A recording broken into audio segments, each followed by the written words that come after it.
નમસ્કાર વિદ્યાર્થી મિત્રો, આપણે નિયમિતપણે શ્રી કર્મયોગ વિદ્યા સંકુલ હબુકવડ આયોજિત ઓનલાઈન વર્ગનું શિક્ષણ મેળવીએ છીએ અને સાથે સાથે આપણા નોલેજ અને આપણી સમજણને પાક્કી કરવા માટે આપ સર્વે કટિબદ્ધ બન્યા છો એવા વિદ્યાર્થીને આજના આ વર્ગમાં આવકારું છું। વિદ્યાર્થી મિત્રો, નિયમિતપણે આપણે એક એક પોઈન્ટ શીખવા માટે પ્રયત્ન કરીએ છીએ અને હું તમને કહું છું કે થોડા ઘણા એ રીતના દાખલા શીખવા માટે તમે પ્રયત્ન કરો, એ ખૂબ મહત્વનો છે। વિદ્યાર્થી મિત્રો, તમારી મહેનત જ રંગ લાવશે। અહીંયા જે શીખવવામાં આવે છે એ તમે વ્યવસ્થિત શીખો અને એ પ્રમાણે શીખવા માટે પ્રયત્ન કરો અને આમ છતાં કોઈ મુશ્કેલી તમને લાગે તો તમે શાળાનો કોન્ટેક્ટ કરી શકો છો, પરંતુ ગણિત સમજણનો વિષય છે એટલે સમજવા માટે પ્રયત્ન કરો, આવી તમામ વિદ્યાર્થી મિત્રોને નમ્ર અપીલ કરું છું। આપણે વાત કરીએ છીએ યામ ભૂમિતિ અને યામ ભૂમિતિમાં અંતરસૂત્રો શીખ્યા પછી 3 દિવસથી આપણે વિભાજન સૂત્રની વાત કરીએ છીએ। વિભાજન સૂત્રમાં કોઈ પણ બે બિંદુ દ્વારા બનતો રેખાખંડ હોય છે અને એનું વિભાજન થતું હોય છે, એટલે કે વિભાજનનો ગુણોત્તર આપણી પાસે હોય છે। જો એવું ન બનતું હોય તો મધ્ય બિંદુમાં એનું વિભાજન થતું હોય, એટલે કે મધ્ય બિંદુના યામ દ્વારા આપણે ગણતરી કરી શકીએ છીએ। તો આ બે બાબત આપણા મગજમાં રહેવી જોઈએ કે આ ગુણોત્તર હોય અને કે આ મધ્ય બિંદુ હોય। જો ગુણોત્તર હોય તો ગુણોત્તરનું સૂત્ર આવે m1 x2 plus m2 x1 ભાગ્યા m1 plus m2। એવી જ રીતે ym હોય તો m1 y2 plus m2 y1 upon m1 plus m2। અને જો મધ્ય બિંદુ થતું હોય તો x1 plus x2 upon 2 ભાગ્યા 2। આ રીતે તમે એની ગણતરી કરી શકો। કઈ રીતનું વિભાજન થાય છે રકમને આધારે તમારે નક્કી કરવાનું રહેશે। આ શીખવું એ જ મહત્વની બાબત છે કે કયો નિયમ લાગુ પડે છે। ગણિતમાં તમારે એક વખત સમજણ આવી ગઈ કે ભાઈ અહીંયા આ સૂત્ર આવશે એટલે દાખલો ફિનિશ। તો આપણે અત્યાર સુધીમાં વિભાજનના 8 દાખલા જોયા છે। 9મા દાખલાથી આજે શરૂ કરીએ। કન્ટિન્યુ દાખલા નંબર 9। તો અહીંયા હું લખું છું, જો બિંદુઓ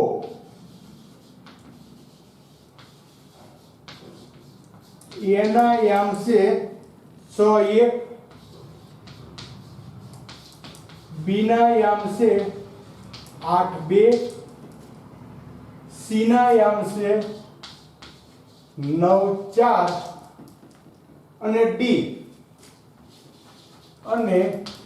D બિંદુના યામ છે P3। એ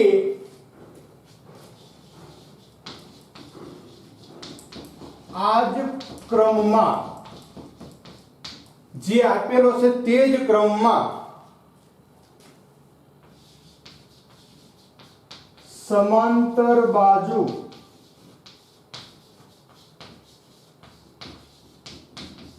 ચતુષ્ય કોણના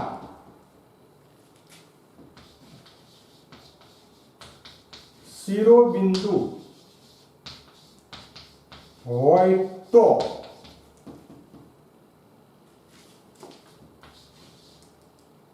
P નું મૂલ્ય શોધો। તો અહીંયા આપણે રકમ જોતા આપણને ખ્યાલ આવે કે આમાં વિભાજન નથી આપ્યું, મધ્ય બિંદુ નથી આપ્યું, તો આપણે એક સ્ટેપ એનાથી આગળ વધવું પડશે। તો એ સમજણ માટે આપણે જોઈએ કે ચતુષ્કોણ કેવો છે, સમાંતર બાજુ। તો સમાંતર બાજુ ચતુષ્કોણના નિયમો આપણે શીખી ગયા છીએ। ધોરણ 9 કે સામેની બાજુ જે છે સમાંતર હોય અને સમાન હોય, સમાંતર હોય અને સમાન હોય, સરખી હોય, તો જ એને સમાંતર બાજુ ચતુષ્કોણ કહેવાય। એટલે આપણે પ્રથમ આકૃતિ સમજીએ તો આ રીતનું બની કે ભાઈ A B C અને D, બરોબર, આ ચતુષ્કોણ બની ગયો। હવે આપણે એવું કીધું છે કે ચતુષ્કોણ બન્યા પછી એના શિરોબિંદુ A B C D ના યામ આપણને પછી D નો એક યામ ગોતવાનો કીધો છે. તો D તો અહીંયા છે, એનો યામ કઈ રીતે મળી શકે? તો અહીંયા આપણે રેખાખંડ AB BC CD કે AD ની જરૂર નથી, પણ સમાંતર બાજુ ચતુષ્કોણના ગુણધર્મો મેં તમને ધોરણ 10 માં કહ્યા હતા કે સમાંતર બાજુ ચતુષ્કોણના વિકિરણો પરસ્પર દુભાગે છે.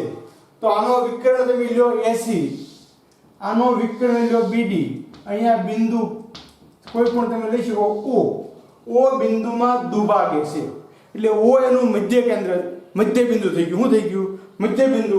એટલે હવે તમારે BD નું મધ્ય બિંદુ અને AC નું મધ્ય બિંદુ ગોતવાનું રહે, એટલે તમને તમારો જવાબ મળી જાય.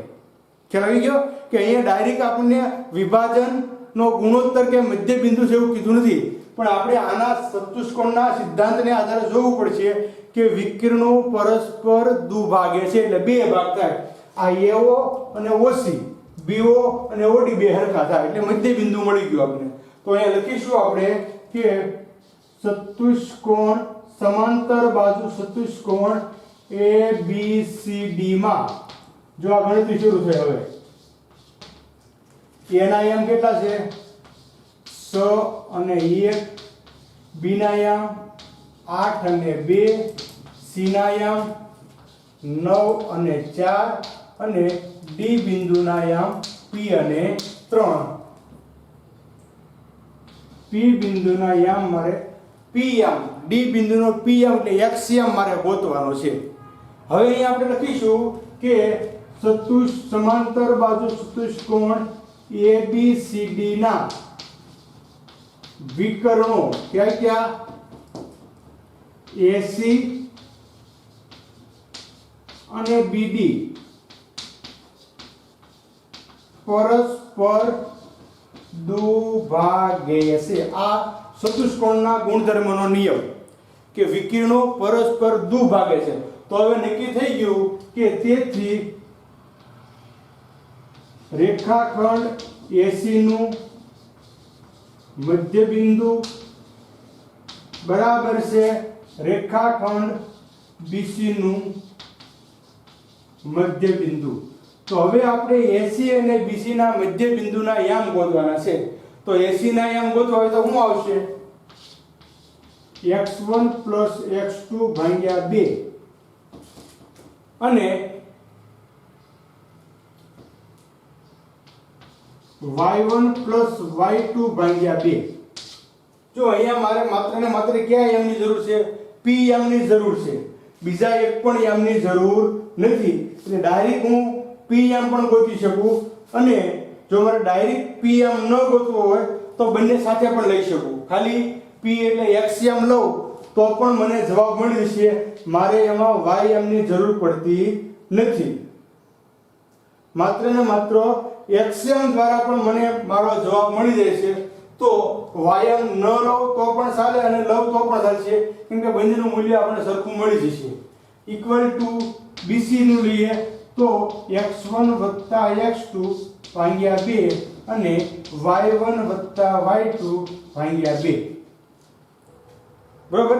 હવે અહીંયા આપણે y ની મારે જરૂર નથી. જો ફરી કહું છું તમને કે P બિંદુ જે છે, P યામ જે છે એ x છે, એટલે x ની જરૂર છે, y ની જરૂર નથી. છતાં y આપણે સમજવા માટે સાથે લીધા છે, તો એ કિંમત લખીએ x1. જો અહીંથી આગળ લઈને x1 એટલે a અને એનો યામ છે 6 વત્તા x2 એટલે c અને c નો યામ છે 9 ભાગ્યા સોરી 2 આવશે. બરોબર. અહીંયા આ x યામ y યામ લેવો હોય તો y1 એટલે એનો y યામ છે 1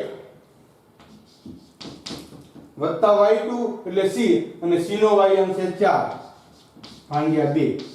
બરાબર. હવે BC લેવાના. તો x1 એટલે b નો યામ એટલે 8 વત્તા x2 એટલે BD સોરી અહીંયા ભૂલ પડી બે છે AC અને BD એટલે x2 એટલે D અને D નો x યામ છે P ભાગ્યા 2. y યામ લઈએ તો y1 એટલે b નો y યામ છે 2 વત્તા y2 એટલે D નો યામ છે 3 ભાગ્યા 2.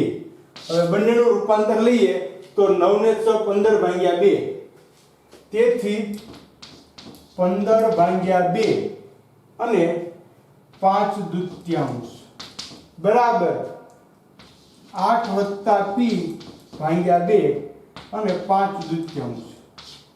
જો એ તમને ખ્યાલ હશે કે 5 દૂત્યાંશ સરખા થઈ ગયા છે, ઉડી ગયા. આને ફેરવો એટલે 2 ઇંચમાં જાય, 5 માં જાય, ગુણાકારમાં જાય એટલે દૂર થઈ ગયા. તેથી વધ્યા કેટલા રહેશે?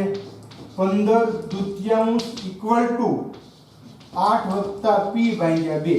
હવે તમે જોઈ શકો છો કે આ 2 જે છે ગુણાકારમાં ગયા એટલે સામસામા દૂર થઈ ગયા.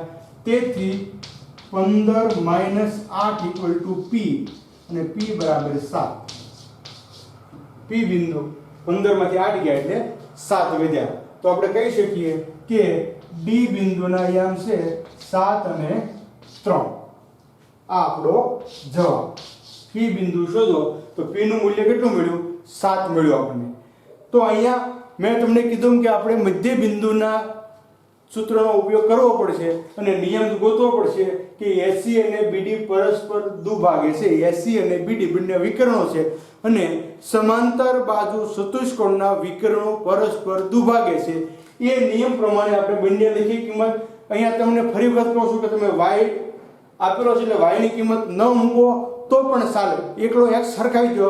કેમ કે અહીંયા તમે જોઈ શકો છો કે y ના બે યામ આપણને સરખા મળશે, 5 દૂત્યાંશ 5 દૂત્યાંશ. કેમ કે મધ્ય બિંદુ છે એટલે બંનેનો y સરખો જ આવશે, x યામ પણ બંનેનો સરખો આવશે. એટલે આપણે એનું મૂલ્ય છે એ મેળવી શકીએ. નેક્સ્ટ દાખલો આપણે જોઈએ.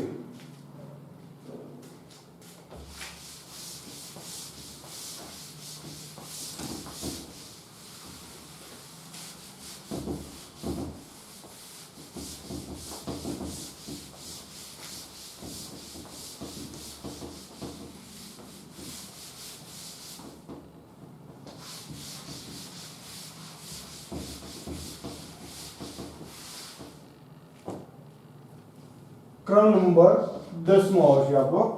તો AB વર્તુળનો વ્યાસ છે, રેખાખંડ AB વર્તુળનો વ્યાસ છે. વર્તુળનું કેન્દ્ર 2 - 3. વર્તુળનું કેન્દ્ર 2 - 3 અને B ના યામ છે 1 4 અને B બિંદુના યામ છે 1 4. તો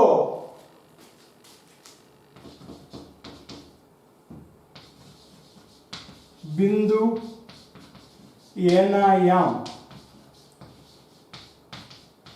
શોધો. જો આકૃતિથી પહેલા આપણે સમજવા માટે પ્રયત્ન કરીએ, કેમ કે એના આધારે આપણે ખબર પડશે કે શું મારે કરવાનું છે. અહીંયા પણ આપણને વિભાજન કે મધ્ય બિંદુ સ્પષ્ટતા કરેલી નથી. તો આકૃતિ દોરીએ, વર્તુળનો વ્યાસ લેવાનો છે. તો આ વર્તુળ લીધું, આ એનો વ્યાસ લીધો AB. B ના યામ છે 1 અને 4, એના યામ છે x અને y. આપણે આપેલા નથી, ગોતવાના છે. વર્તુળનું કેન્દ્ર એટલે અહીંયા આવશે O, જેના યામ છે 2 - 3. હવે અહીંયા તમે કહી શકશો કે AB જે છે એ વર્તુળનો વ્યાસ છે એટલે O એનું કેન્દ્ર બનશે, કેમ કે AO અને BO બે ત્રિજ્યા થઈ ગઈ એટલે મધ્ય બિંદુ અહીંયા આપણને મળશે. તો આપણે કહી શકીએ કે આન્સર રેખાખંડ AB વર્તુળનો વ્યાસ છે. તેથી ધારો કે એના યામ છે x1 y1 અને b ના યામ છે 1 અને 4. બરોબર. O જે છે એ કેન્દ્ર બિંદુ છે, એટલે કેન્દ્ર એટલે મધ્ય બિંદુ થઈ ગયું. O વર્તુળનું કેન્દ્ર છે, એવું કીધું છે એને કે વર્તુળનું કેન્દ્ર છે. તેથી રેખાખંડ AB નું O ના યામ છે 2 - 3, તેથી AB નું મધ્ય બિંદુ O છે. તેથી હવે O નો x યામ લખવું હોય તો આખું પણ લખી શકો તમે કે O નો x યામ, અથવા O ના યામ લખો તો એમ પણ લખી શકીએ. તો મધ્ય બિંદુ હોવાથી x1 વત્તા x બરાબર x1 વત્તા x2 ભાગ્યા 2 અને y બરાબર y1 વત્તા y2 ભાગ્યા 2. હવે અમે કિંમત લખીએ. x1 એટલે a બિંદુ, અને a બિંદુનો યામ છે x. x1 વત્તા x2 એટલે બે બિંદુ, b બિંદુનો યામ છે 1 ભાગ્યા 2 અને x યામ છે 2.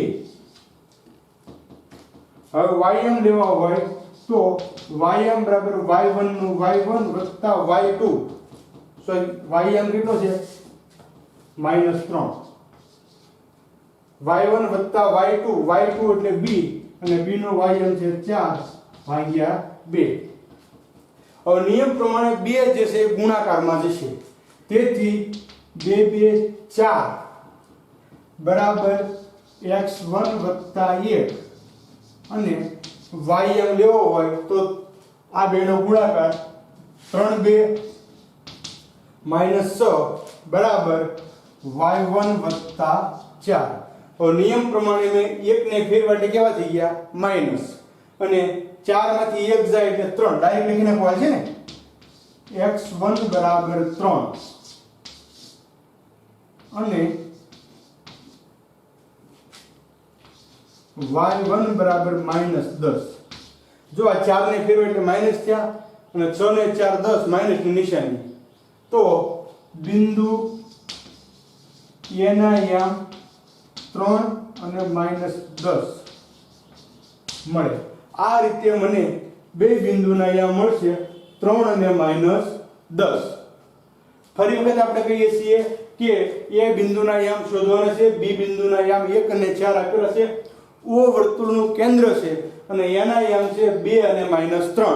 હવે નક્કી થઈ ગયું કે વર્તુળનું કેન્દ્ર જે છે એ વ્યાસનો દુભાગે છે, અથવા વ્યાસના બે ભાગ કરે છે. એટલે રેખાખંડ AB નું મધ્ય બિંદુ O છે. x યામ બરાબર x1 x2 2 અને y યામ y1 y2 2. તો મૂલ્ય લખતા અહીંથી ખાસ યાદ રાખજો કે x1 એટલે A બિંદુનો યામ, x યામ એટલે વર્તુળનું કેન્દ્ર O નો યામ 2, x1 એટલે x1 ના x1 અને x2 એટલે b નો યામ છે 1 ભાગ્યા 2.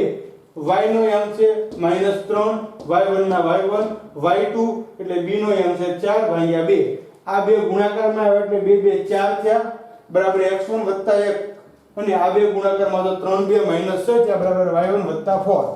હવે 4 1 ને ફેરવો એટલે માઈનસ થયા, 4 માંથી 1 ગયા એટલે x1 3 અને અહીંયા 4 ને ફેરવો એટલે માઈનસ છે, માઈનસ નો સરવાળો માઈનસ થશે, 6 ને 4 10 એટલે y1 -10. એટલે કે બિંદુ A ના યામ આપણને 3 અને -10 આ રીતે મળે છે. ફરી વખત વિદ્યાર્થી મિત્રો તમને જે વાત કીધી આ વાત દોહરાવું છું કે કોઈ પણ દાખલામાં આપણને વિભાજનનો ગુણોત્તર કે મધ્ય બિંદુ છે આવી સ્પષ્ટતા ન કરી હોય તો આપણે નિયમોને આધારે સ્પષ્ટતા કરી શકીએ છીએ કે ચતુષ્કોણ સમબાજુ હોય તો મધ્ય બિંદુ લેવાનું છે, વર્તુળનો વ્યાસ છે તો પણ એનું મધ્ય બિંદુ લેવાનું છે. આ રીતે આપણે એની ગણતરી કરી શકીએ. નેક્સ્ટ 11મો દાખલો આપણે જોઈએ.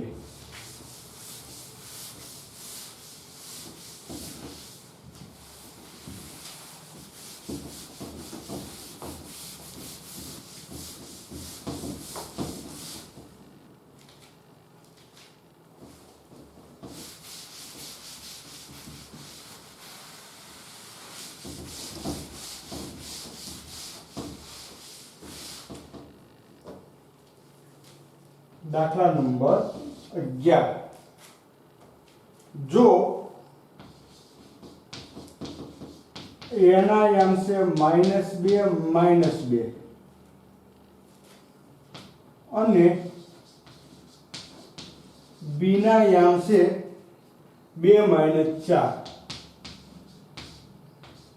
હોય, જેથી એપી બરાબર 3/7 એબી થાય અને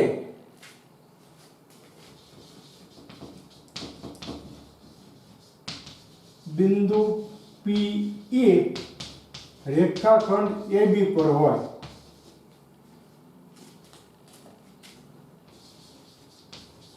આવેલું હોય તેવા બિંદુ પી ના યામ શોધો.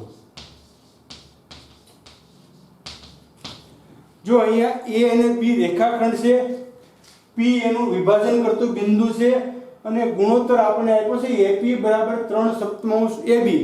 અહીંયા ગુણોત્તર સ્પષ્ટ આપેલો નથી, છતાં આપણે જોઈએ તો શરૂઆતમાં ગણતરી કરીએ. આન્સર ઇક્વલ ટુ એ બિંદુના યામ છે -2 બી બિંદુના યામ છે 2 - 4 બરોબર. એપી ઇક્વલ ટુ 3/7 એબી થાય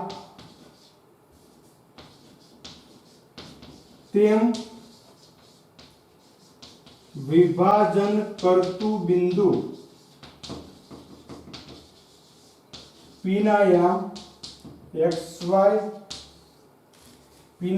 xy બરાબર શોધો. પી ના બિંદુ મારે શોધવાના છે.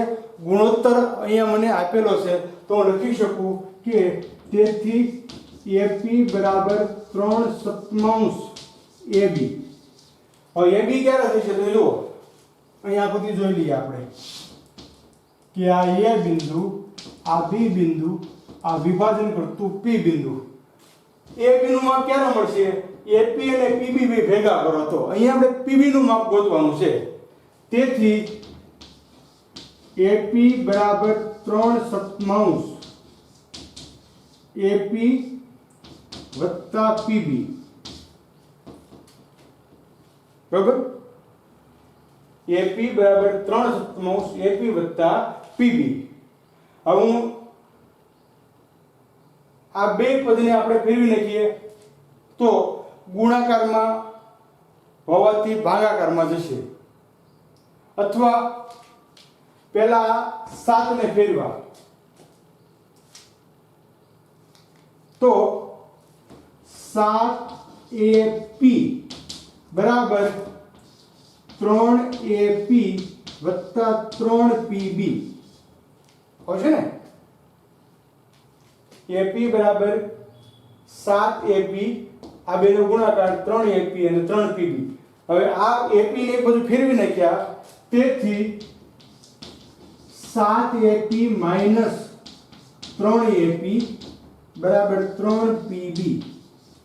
હવે 7 માંથી 3 ગયા એટલે 4AP વધ્યા. 4AP છેદમાં PB બરાબર 3 અને આ છેદમાં 4. આ રીતનું રૂપાંતર લઈ ડાયરેક્ટ. અને છતાં જો ન સમજાતું હોય તો એક વખત હજી આપણે આજે લઈ લઈશું કે 4AP બરાબર 3PB. હવે અહીંયા જોઈ શકીએ છીએ કે PB જે છે છેદમાં ગયા, 4 છે એ આ બાજુ છેદમાં આવ્યા. તેથી AP સમપ્રમાણ PB બરાબર 3/4. આ આપણને એનો ગુણોત્તર મળી ગયો વિભાજનનો બંનેનો, કે AP જે છે એ 3 છે અને PB જે છે એ 4 છે. હવે ગુણોત્તર મળી ગયો M1 M2.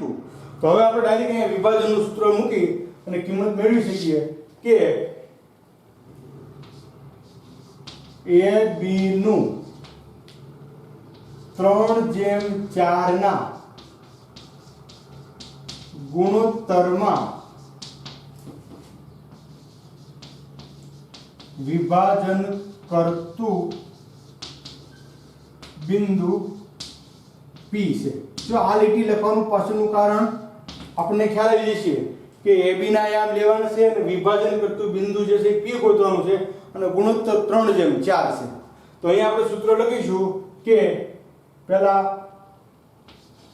P નો x યામ બરાબર શું આવશે m1x2 પ્લસ m2x1 છેદમાં m1 પ્લસ m2 અને y યામ મારે મેળવવો હોય તો શું લખી શકશું m1y2 પ્લસ m2y1 છેદમાં m1 વત્તા m2 બંનેના ભાગ મારે લેવાના છે।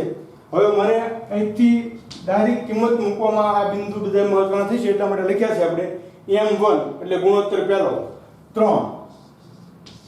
x2 એટલે b નો યામ એટલે 2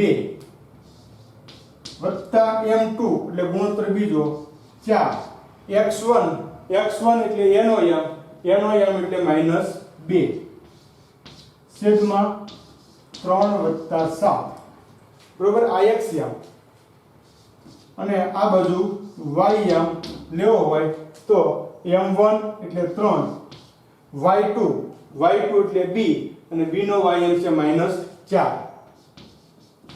વત્તા m2 એટલે 4 અને y1 એટલે એનો યામ છે -2 છેદમાં 3 વત્તા 7 હવે અહીંયા આપણે રૂપાંતર લઈએ તો 3 2 6 પ્લસ માઇનસ 4 દુ 8 તેથી x યામ 8/7 x યામ મારે લેવો હોય તો 8 માંથી 6 ગયા એટલે -2/7 આ મને x બિંદુ મળ્યું -2/7 y યામ મારે મેળવવો હોય તો y બરાબર 4 તેરી -12 પ્લસ માઇનસ 4 દુ ને 8/7 એટલે y યામ બરાબર 12 ને 8 20 તો નિશાની માઈનસની 7 આ આપણને y યામ મળી ગયો એટલે હું લખી શકું કે p બિંદુના યામ x યામ -2/7 અને y યામ -20/7 આ મને p બિંદુના યામ મળી શકે આ રીતે। તો વિદ્યાર્થી મિત્રો અહીંયા ગુણોત્તર આપ્યો પણ સ્પષ્ટ નથી આપ્યો એટલે આપણે સ્પષ્ટ ગુણોત્તર લેવો પડશે કેમ કે AP = 3/7 AB એટલે શું તો કે AP + PB બંનેનો ગુણ સરવાળો થશે તો AP + PB 7 ગુણાકારમાં આવ્યા 3 વડે બંનેને ગુણ્યા એટલે 3AP + 3PB હવે 7AP માંથી 3AP બાદ કરતા 4AP વધ્યા = 3PB અને ગુણોત્તર મેળવતા AP = 3 અને PB = 4 આપણને મળશે એટલે કે 3/4 ના ગુણોત્તરમાં વિભાજન થાય છે। હવે ગુણોત્તર સ્પષ્ટ થઈ ગયો એટલે વિભાજનનું સૂત્ર મૂકી અને આપણે એનો જવાબ મેળવી શકીએ છીએ। નેક્સ્ટ 12મો દાખલો આપણે જોઈએ।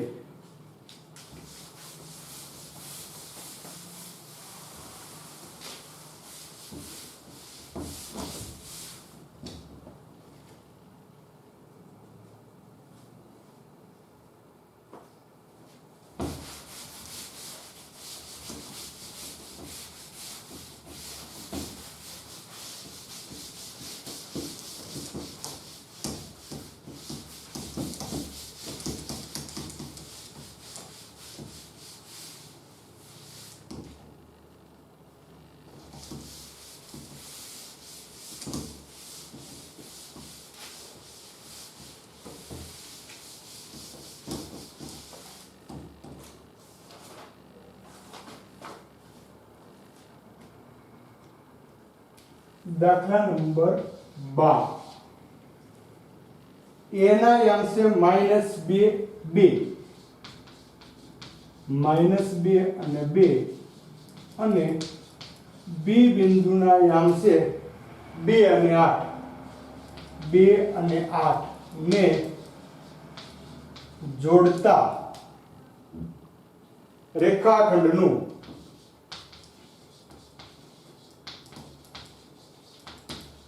ચાર સમાન ભાગ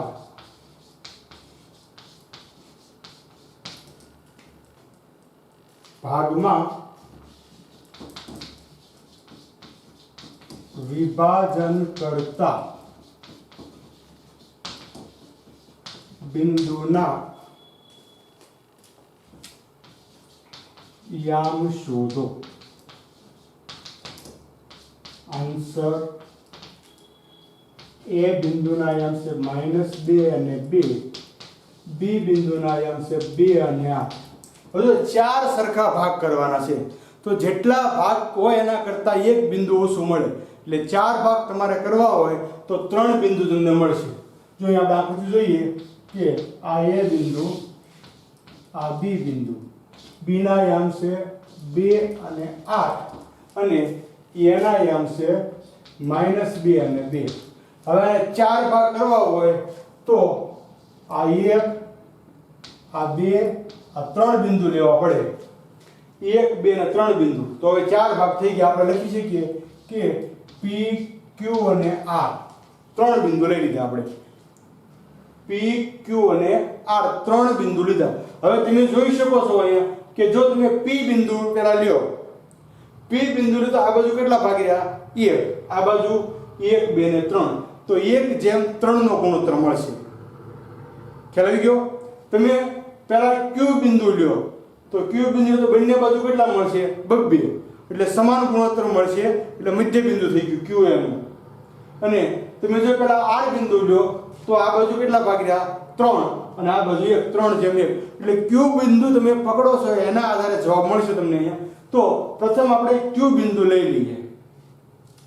તો પહેલા લખી નાખીએ કે રેખાખંડ AB નું 4 સમાન ભાગમાં વિભાજન કરતા બિંદુ અનુક્રમે P, Q અને R છે. બરોબર?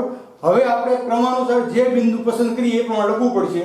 તો પ્રથમ આપણે Q બિંદુ લીધું તો રેખાખંડ AB નું મધ્ય બિંદુ Q XY. બરોબર? AB નું મધ્ય બિંદુ Q છે. નક્કી થઈ ગયું કેમ કે શા માટે? તો બંને બાજુ 2 ભાગ છે એટલા માટે.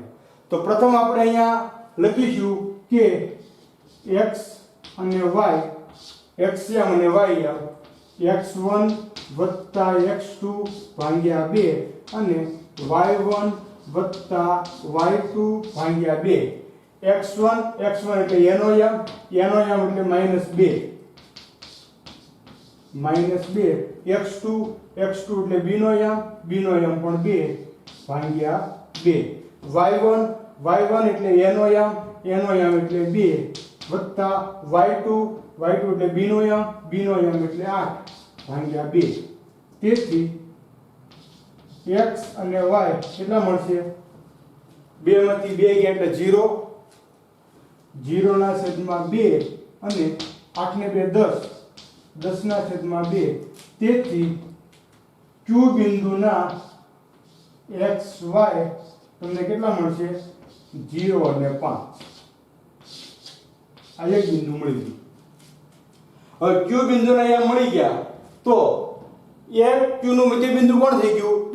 તો દરેક જગ્યાએ મધ્ય બિંદુ જ આવશે આપણે અહીંયા. હવે તો એ ફરી પાછું લખી શકીએ કે રેખાખંડ AQ નું મધ્ય બિંદુ P ના XY બરાબર શોધો. હવે એક Q નું બિંદુ લેવાનું P, તો A અને Q ના યામ લેવાના છે. તમારે યાદ રાખવાનું. જો આ લખ્યું એટલે આપણે ખ્યાલ પડે કે મારે કયા બિંદુના યામ લેવાના અને ક્યાંના મેળવવાના છે. તો xy = x1 + x2 ભાગ્યા 2, y1 + y2 ભાગ્યા 2. ઇક્વલ ટુ x1 એટલે એ બિંદુનો અહીંયા -2 પ્લસ x2 એટલે q બિંદુનો અહીંયા એટલે 0 ભાગ્યા 2 y1 એટલે એ બિંદુનો અહીંયા 5 y2 એટલે q બિંદુ સોરી અહીંયા ભૂલ પડી ગઈ y1 એટલે એ બિંદુનો અહીંયા 2 y2 એટલે q બિંદુનો અહીંયા 5 ભાગ્યા 2 તેથી x y બરાબર -2/2 અને 7/2 તેથી p બિંદુના યામ -1 અને 7/2 આ તો 3.5 લખો તો પણ ચાલશે. હવે આપણને p બિંદુના યામ મળી ગયા. હવે ગોતવાના રહ્યા r ના. તો ફરી પાછું લખશું કે રેખાખંડ QB નું મધ્ય બિંદુ r ના xy બરાબર શોધો. જો QB નું મધ્ય બિંદુ r, હવે એના xy મારે મેળવવાના છે. તો xy બરાબર x1 + x2 ભાગ્યા 2 અને y1 + y2 ભાગ્યા 2. ત્યાર પછી x1 એટલે q બિંદુ, q બિંદુના યામ એટલે 0 વત્તા x2 એટલે b બિંદુ અને b બિંદુનો યામ એટલે 2 ભાગ્યા 2. y1 એટલે q બિંદુના યામ છે 5 વત્તા y2 એટલે b બિંદુના યામ છે 8 ભાગ્યા 2. તેથી xy બરાબર 2/2 અને 13/2. તેથી r બિંદુના યામ છે xy કેટલા આવશે 1 અને 13/2 6.5 તમે લખી શકો. તો હવે અહીંયા આપણે જવાબ હું અહીંયા લખું છું કે 4 સમાન ભાગમાં વિભાજન કરતા બિંદુ p ના યામ પહેલા કેટલા છે -1 અને 7/2. q બિંદુના યામ છે 0 અને 5 અને r બિંદુના યામ છે 1 અને 13/2. આ આપણો જવાબ માંગેલો. 4 વિભાજન કરતા બિંદુના યામ, ત્રણ બિંદુના યામ આપણને આ રીતે મળી શકે છે. તો અહીંયા સુધીની બાબતમાં આપણે જોયું કે કોઈ પણ બિંદુ મેળવવું હોય તો તમને મળી શકે 3 ભાગ હોય, 4 ભાગ હોય કે 5 ભાગ હોય, ગમે એટલા ભાગ હોય તો એનું આપણે વિભાજન કઈ રીતે કરવાનું છે એ આપણે જોઈ લેવાનું છે. હંમેશા મધ્ય બિંદુથી પતતું હોય તો વિભાજન સૂત્રમાં જવાનું નહીં, કેમ કે એમાં m1 + m1 * x2 કરવા પડે. એના કરતાં ડાયરેક્ટ અહીંયા મધ્ય બિંદુના સૂત્રથી આપણે સરળતાથી દાખલા ગણી શકીએ છીએ.